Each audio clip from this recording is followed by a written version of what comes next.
Hello, everyone, and welcome to another episode of Antoine Minor Speaks.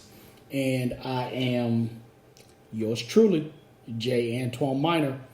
For those of you who are tuning in via Facebook and other social media apparatus, I appreciate you. For those of you who are tuning in and listening in via the podcast, whether it is through Apple Podcasts, Google Podcasts, Spreaker, Spotify, iHeartRadio, or any of the other podcast elements that we are streaming through, I'd like to welcome you to another episode of Antoine Minor Speaks as well. Today, we're going to be talking about the miseducation of our children. The miseducation of our children. If you just give me a moment, let me do a quick sound check here. And we're going to just make sure that everything is good to go. And it is. But we are going to talk today about the miseducation of our children and how we have to be very, very careful as to how we allow the school systems to miseducate or indoctrinate our children. Many of our children today are either in hybrid classes or some of them are in class, some of them are doing completely virtual. Now, for a long time, I have wanted to really know that I'm one of those parents that's extremely involved. I'm always up at the school. I'm very present, very active, PTA, the school sit team and everything else, school improvement team, all of that.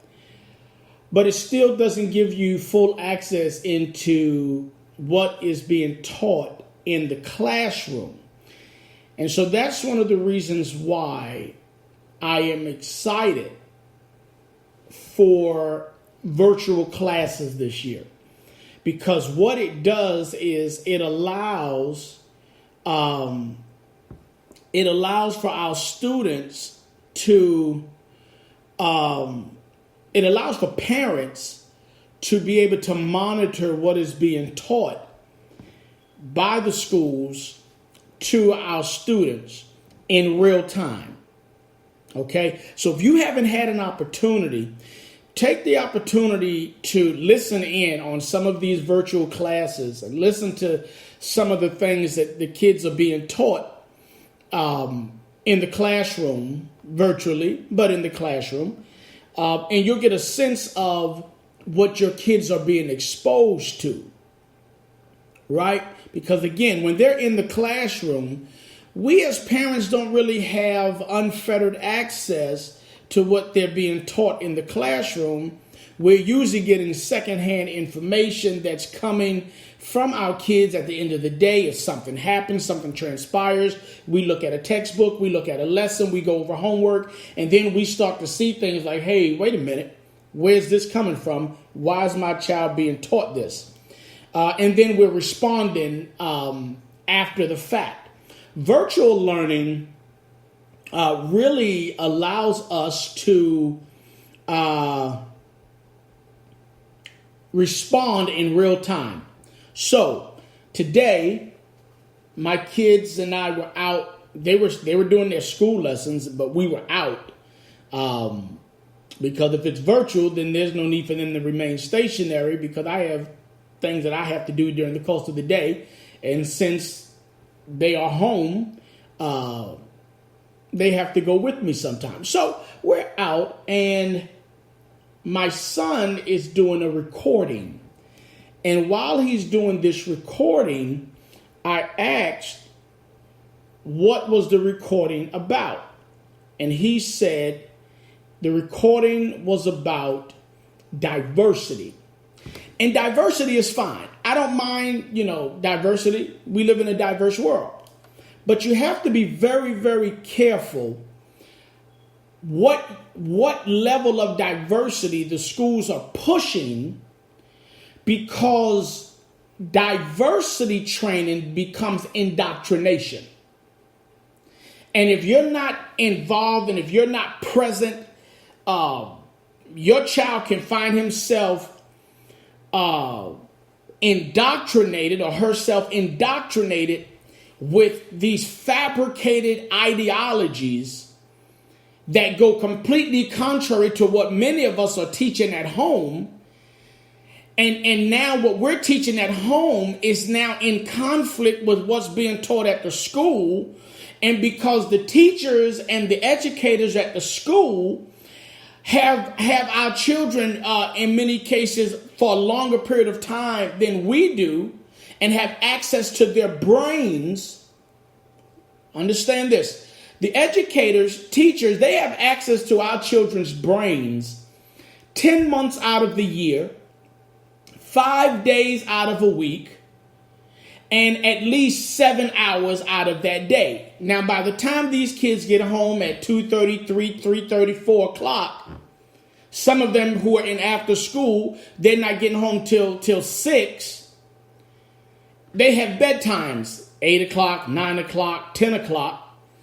So within that time that they're home, they're being, they're getting prepared for the next day. They are doing homework if they have homework. They're showering, getting themselves ready, getting ready for dinner. A lot of times there's very little family time, if any, before the kids are off to bed, and then it's up in the morning again and they're out the door and parents are gone about their business working. And it's not, I don't believe that parents don't want to be involved. Sometimes it's just not enough time in the day.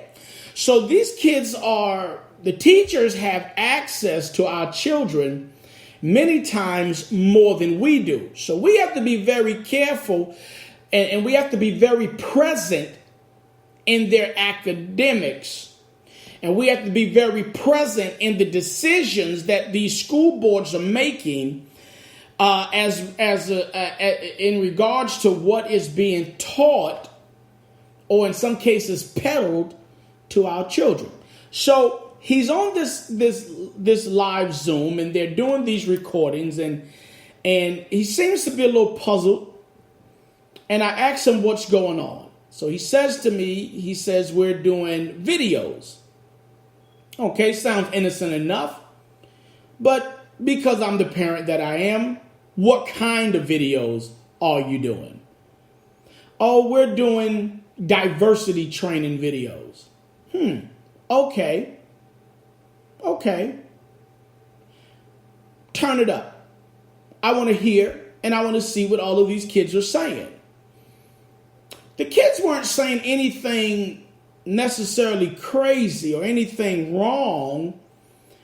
They were speaking of, the kids were saying things like, you have to be diverse and you have to love everybody, and diversity is when you accept people for who they are and you don't try to change them, and you just accept them the way they are. And they were saying things like, if you don't be friends with the person because they are different than you, then you don't have diversity. You're not diverse.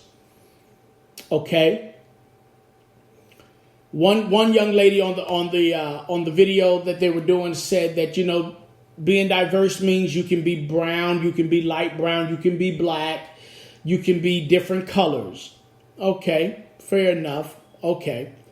But I took a little pause on it because I'm thinking to myself saying, this is how it starts. It starts out with diversity training, teaching these kids to be diverse. And that seems very innocent because you want kids to accept, my kids live in we live in a very diverse neighborhood. Most people who come into my neighborhood would assume that, well, let me not say most. Many people who have come to my neighborhood to visit me and my children have assumed that this neighborhood, there were no other people of color like myself in the neighborhood, when in fact, this neighborhood is pretty diverse. We have Hispanic, we have Caribbean, we have Caucasian, we have people of color. We not really a wide range of economics because of the neighborhood. So most of the people in this neighborhood, income ranges somewhere between 60 to 100,000, somewhere in there. Some a little more. If you go a little further into the neighborhood, that's where you get into the millions and all the rest of that stuff. I'm moving there soon. But I don't mind the diversity training because, again, my kids live in a very diverse neighborhood. They have a diversity of friends. They got friends who are Caucasian, who are Hispanic or Latino. You have, we have some Middle Eastern families here that we love, get along with, play with the kids. They own the little store on the corner. And so diversity training can seem very innocent, but a lot of times this is the foundation for what's coming. Because see, it starts off with, oh, you must accept everyone the way they are, and if you don't, then you are not diverse. And you're not very friendly to people and their differences, and you just have to accept differences, and we have to be careful with that, because when you start getting into this diversity thing where they're teaching these kids, you can be all of this because we are diverse. So you can be, black, brown, light brown, dark brown. Those things seem innocent until it turns to, well, you can be a boy, you can be a girl, you can be a boy and a girl. We talked about it the other day. We have the young boy from Vietnam. He's black Vietnamese, J Mai, who says that he is a non-binary, gender transcendent mermaid queen king. I think I got them all in there. So diversity training goes, if we're not careful, it'll go from, it's okay, some people are brown, light brown, dark brown, black, white, different colors. Then it go and you have to accept that, and if you don't accept that, then you're not thinking very diversely, and you're not being very diverse and very friendly and things of that nature. Then it'll go to, oh, well, if you want to be a boy today or a girl today, or you want to be a non-binary, meaning you just don't have a gender. If you want to be gender fluid, if you want to be age fluid, you can determine what age you are. If you want to be a mermaid, or you want to be a puppet, or you want to be a monkey, or you want to be a cat, you can be whatever you want to be today. Why? Because we live in a diverse world. So we have to be very careful what they allow, because I remember a couple of years ago when I ran for city council in Fayetteville, that the Cumberland County Schools was getting ready to allow, they had already agreed to allow this program called the Family Life Curriculum into the schools. And this curriculum, had it been allowed into the Cumberland County Schools, what would have happened was, this was a curriculum that parents could not opt their children out of. It was coming in as mandatory. It was not optional. You could not say, I don't want my child to do this. This was mandatory. And so with that curriculum was teaching kids that there are over 100 gender identifications. It was teaching kids that if they could be whatever they wanted to be, And if their parents were not accepting of this, then their parents were wrong. Because you don't have to be male or female. You don't have to be boy or girl. You don't have to be this or that. And if you just decide that today you don't want to be any of those things, it was fine. That's dangerous. That's very, very dangerous. That's a dangerous place to put children in. Children already have a lot of things of trying to figure out what they want to be when they get older. We don't need kids running around trying to figure out if they want to be a boy or a girl. Not only, Cumberland County Schools was allowing this in, they had already agreed to this curriculum, which was being pushed in schools, not just here in Cumberland County, but around the state and around the country by Planned Parenthood. Planned Parenthood was pushing this curriculum into the schools and paying the schools to embrace this curriculum and disseminate it to the students. Parents were not allowed to opt out of it. So many of us went down to the school board and we fussed and I ain't going to say we cussed. Some people did cuss, but I didn't cuss. But we were able to push back on this and keep it out of the schools. I'm sure they'll try again, or it may even have slipped in another way because, they got a way of changing names and changing things. But we have to be very, very careful.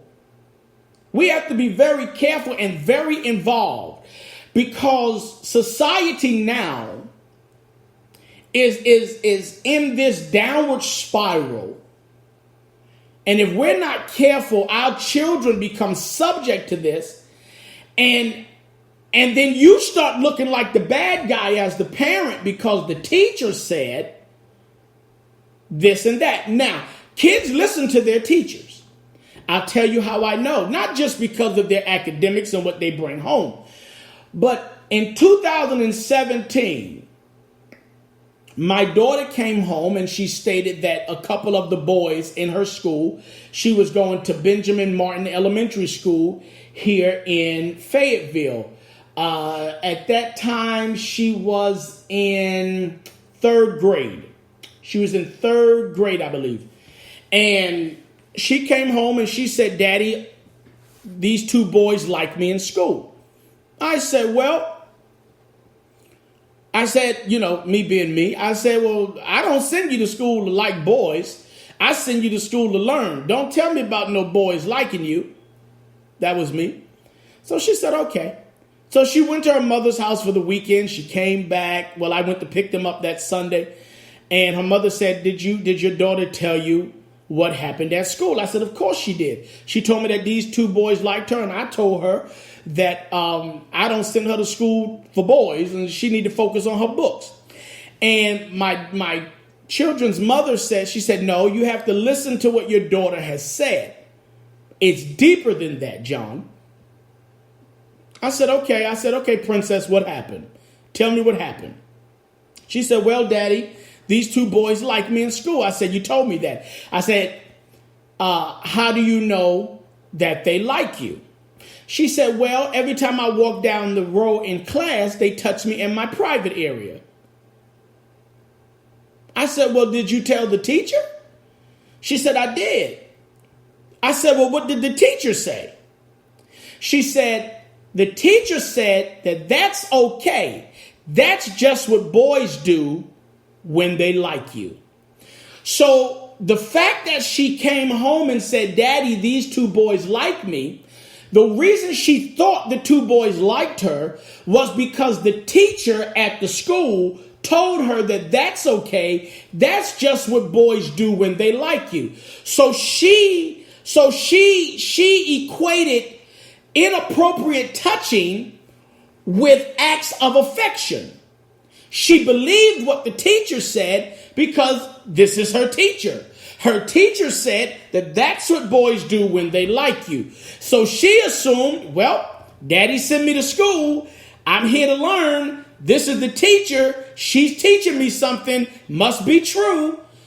And it took me a long time to deprogram her from that, because she would keep bringing it back up. And I had to keep reinforcing to her, that is not how you know when boys like you. That is inappropriate. That is unfair. That is not safe. And when I went to the school did nothing. I was simply told, I was told that the principal is the boss of the building and the principal needs to address it, but the principal didn't address it. So I addressed it down at the school board. I told the people at the school board, I told the school board members, y'all have lost your minds. Yep, they put us in the newspaper, city council candidate and school board members exchanged threats. No, I didn't exchange threats. I issued a promise that I will work as hard as I can to remove these insufficient, illegitimate school administrators and school board members that are putting children in harm's way because, watch this, because here was the funny thing. Well, not funny, but here was the crazy part. When we looked, and you parents need to really look at most parents don't read that student handbook that comes home at the beginning of the school year. Because when I went to the school board and began to fuss about what had taken place with my daughter, I was contacted by so many other parents whose children in middle school and high school were going through the same thing, being inappropriately touched. One girl was sexually assaulted and the principal did nothing about it. They tried to hush it down and sweep it under the rug. One student was sexually assaulted by a teacher and nobody wanted to do anything about it. We have to pay attention.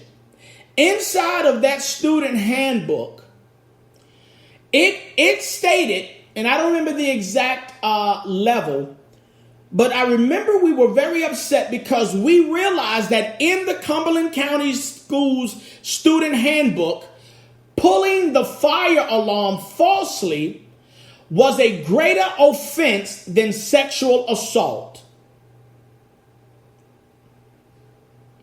Are you listening to me? Are you hearing me?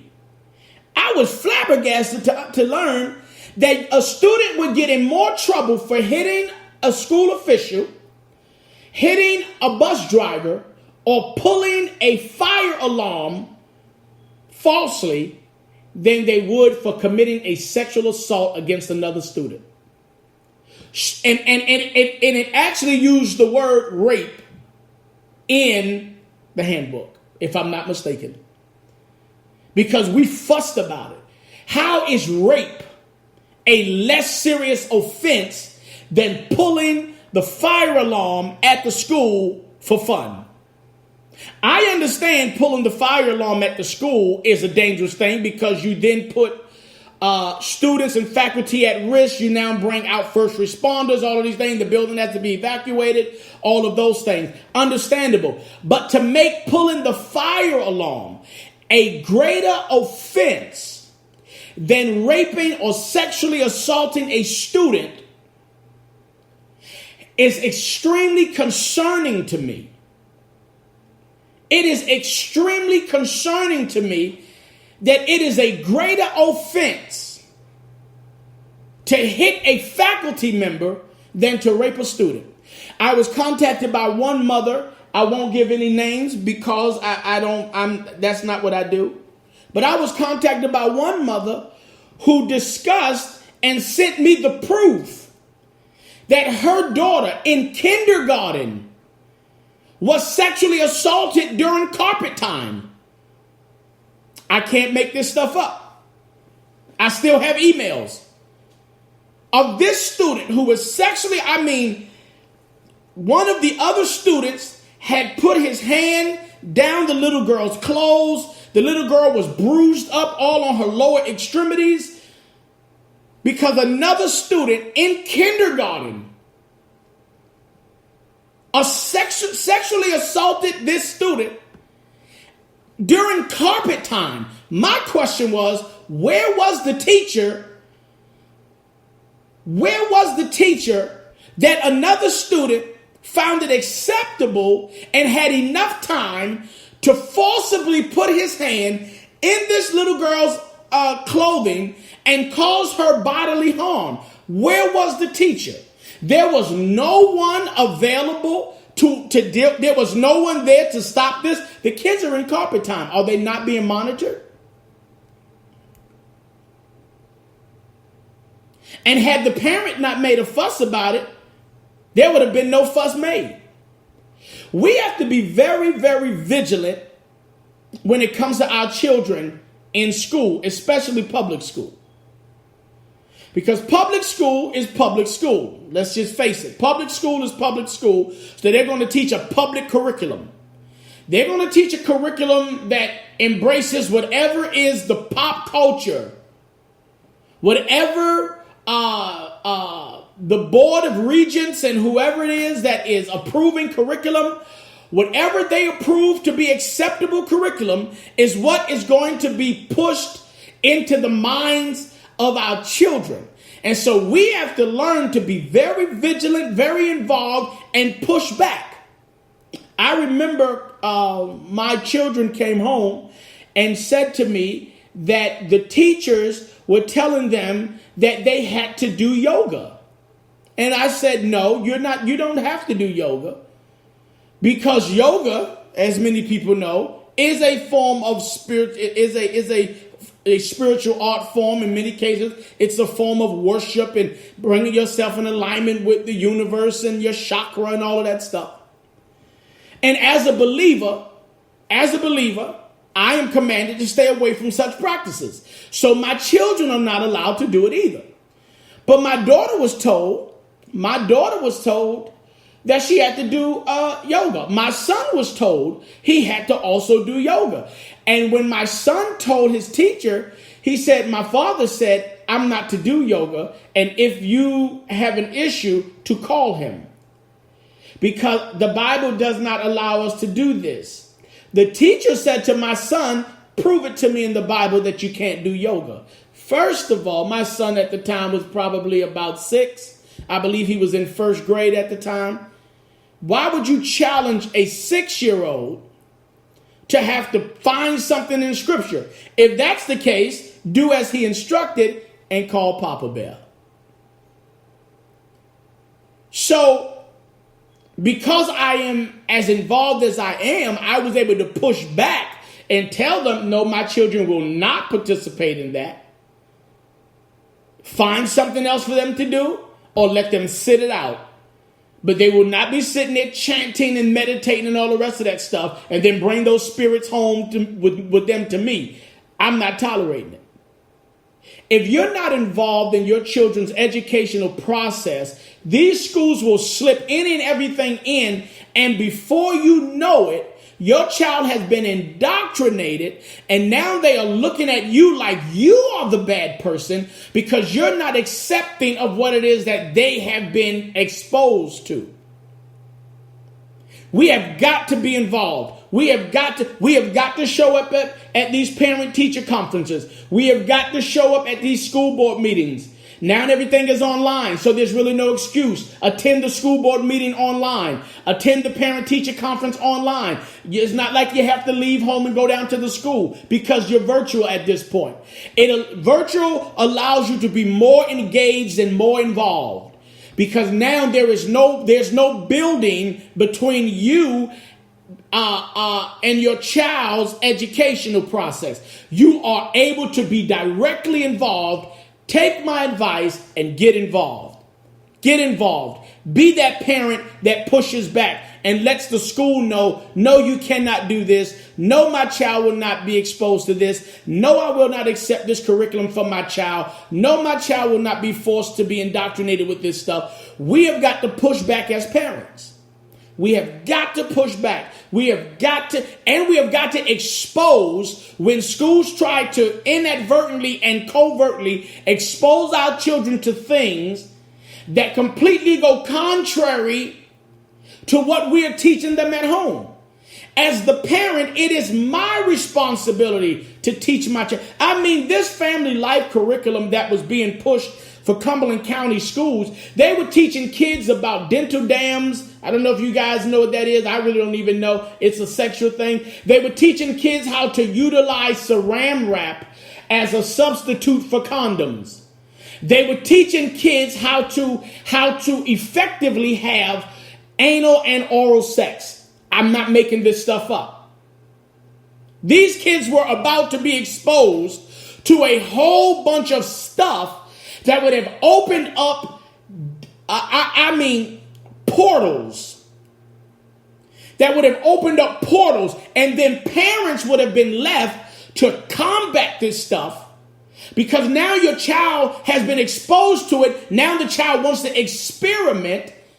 And don't think that middle school and elementary kids are not experimenting with these things, because they are. Because the schools are exposing them to these things. Some of them are being exposed to it at home and bringing it to the schools. And then it's being taught that that's acceptable behavior. It's okay for little boys to touch you in your private area, because that's just what they do when they like you.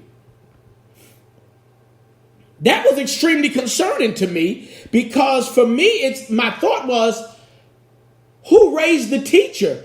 If the teacher has children, is this what the teacher is teaching her child or children at home? That it's okay to be touched and fondled and assaulted by boys because that's just what they do? Is the teacher teaching her son, if she has a son or sons, that it's okay to sexually assault other students because that's how you show them affection? Is the teacher being sexually assaulted and has come to believe that this is affectionate and acceptable behavior? We have to be very careful. So listen, I understand that virtual school is frustrating. I understand that virtual school is not really what you had in mind, but I want you to take this as a blessing. This allows you to closely monitor what is being pushed in the minds of your children. This allows you to watch closely what and how the teachers are instructing your children. Not just what, but how is the teacher interacting? You know, I was amazed to find out that the children now, I know my kids' schools, they're getting an hour, and my daughter gets an hour and a half, and my son gets an hour and 45 minutes every day for lunch. They get out of school at the normal time, but they get an hour and a half and an hour and 45 minutes every day for lunch. But when they were in the school building, they only got 15 minutes a day for lunch. That includes the time it takes for you to leave your classroom, get to the cafeteria, get your lunch, have a seat, eat your food, and then make your way back to the cafeteria. There was no guarantee of recess, outdoor recess. My kids would come home frustrated. Daddy, we had no recess all week. Well, why not? Well, my teacher said it was too hot and she didn't want to go outside because she didn't want to be hot.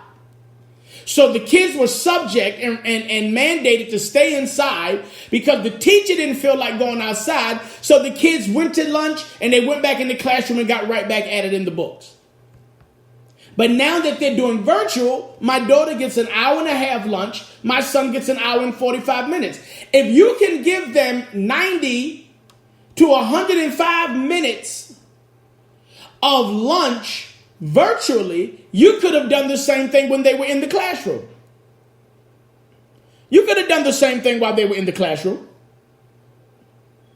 There was nothing stopping you from doing that while they were in the classroom. You're teaching them the same stuff. So where did all of this extra time come from? See, this is why we have to pay attention.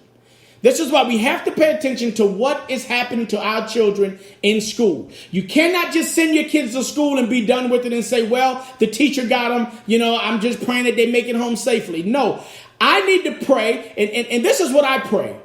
Every morning before my kids go to school, before they learn, this is what I pray. Father, blot out anything that goes contrary to your word, your will, and your way. Anything the teachers are teaching, anything in the curriculum, Anything that is being projected to them that goes contrary to your word, your will, and your way, block it out. Don't let my kids retain any of it. The stuff that they need to retain, let them retain it. Reading, writing, and as Medea said, arithmetic. That's it. Any of that family life stuff, any of that gender fluidity, any of that nonsense, blot it out. Anything that goes contrary to your word, your will, and your way, blot it out. Every bit of it. Don't let them retain it. We have got to be proactive. We cannot be reactive parents. We have got to be proactive parents and get ahead of what is going on. Don't allow the schools to force these curriculums and these things on your children. Don't do it.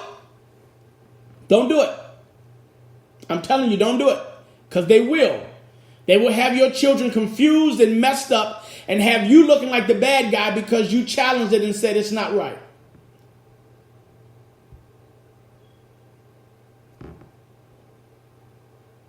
We have to deal with this. We have to address it. We have to be proactive. We have to be involved. We have to be present. I don't make appointments at the school when the schools were open. I show up. I'm not going to give you a chance to fix it. I'm going to show up. The appointment time is now. I'm here. We need to talk now. That's why every day I go up to the school and I have lunch with my kids. People wonder, well, why do you do that? Why do you go up to the school every day and take your kids' lunch? Number one, because my children, they weren't eating meat, so they were only getting beans and corn. But the other reason why I go up to the school every day and take them lunch is it allows me to physically see who they are around, how they are interacting, and I can engage at that moment with that teacher. I understand the teacher is eating lunch, so am I. But we're going to engage because I need to know what's going on with my child in your class. I don't want to find out at the end of the marking period on a report card. I need to know today. At the end of the marking period, it's too late. You've already graded this. I need to know right now. So we have to be more present. We have to be more vigilant. We have to be more involved. And again, don't turn your kids over to these teachers at the beginning of the day and just hope that they come home. No, be involved. We take days off from work for everything else. Take a day off and pop up at the school. Peek in the classroom. See how your child is interacting in that classroom. I've heard teachers talk to some kids in some very reckless ways. I remember the kids came home because one of the phys ed teachers got mad because one of the students was bouncing the ball, and the physical education teacher, excuse my vernacular, told the kid, stop bouncing that goddamn ball. I had a problem. He didn't even say it to my kid.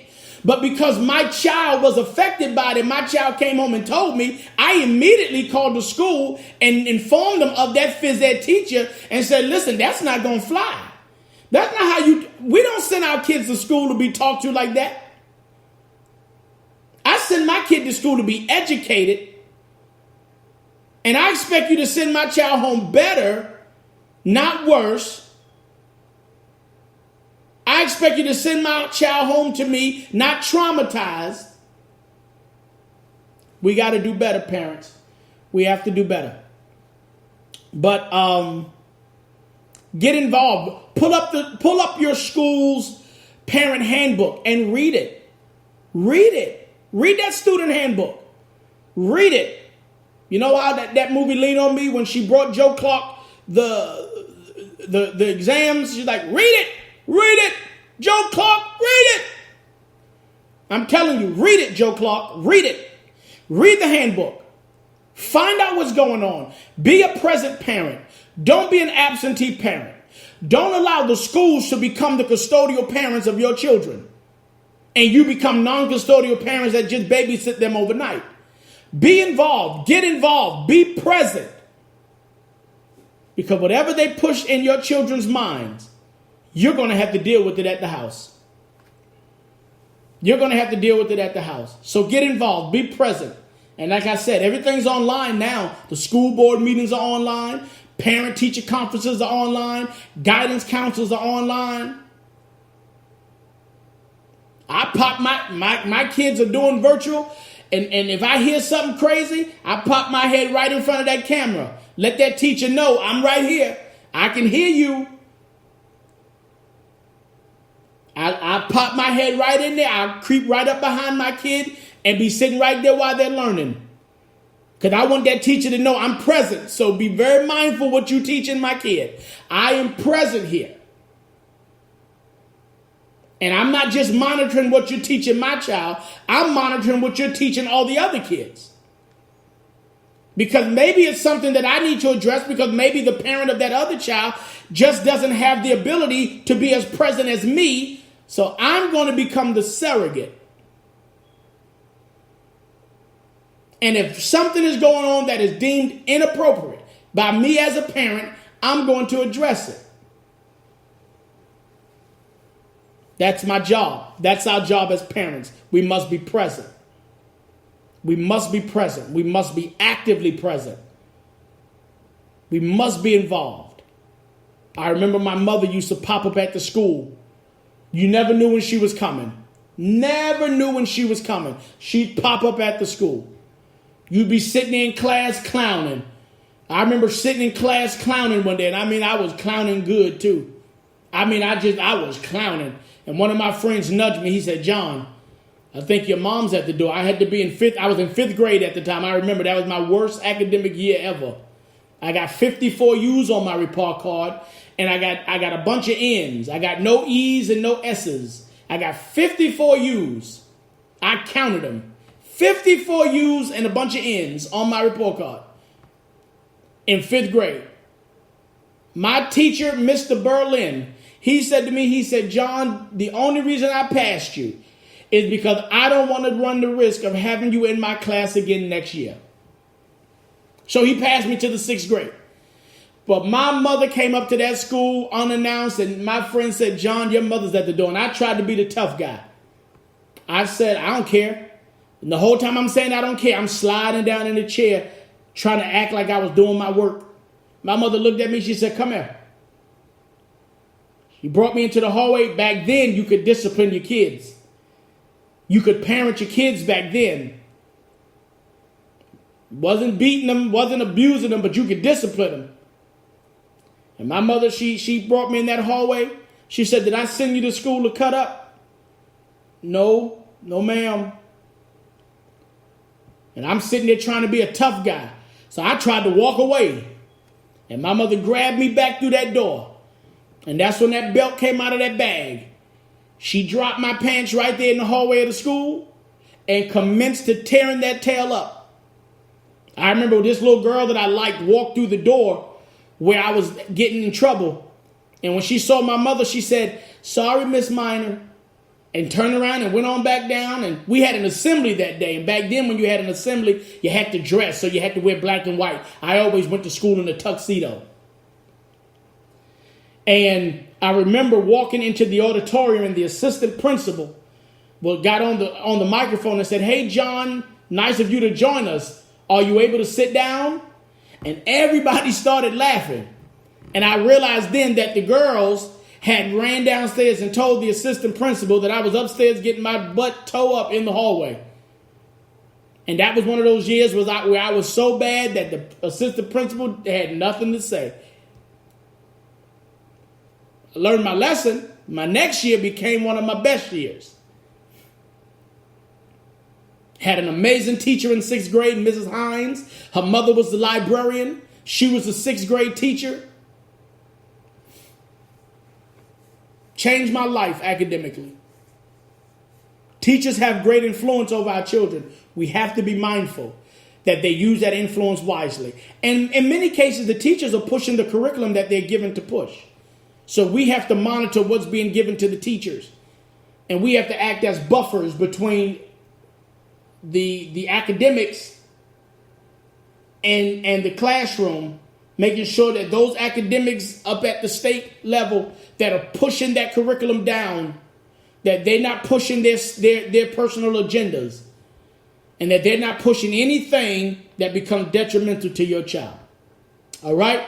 So I'm going to get off ahead now. I just wanted to jump on and talk to you all and share some things with you. Get involved, be present, be active, be relevant, be there.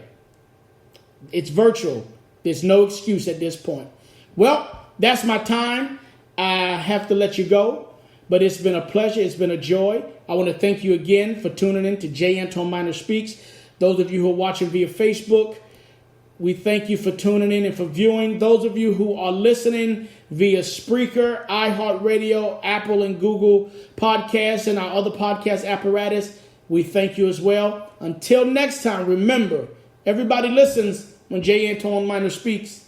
So do you. Y'all be blessed. Bye-bye.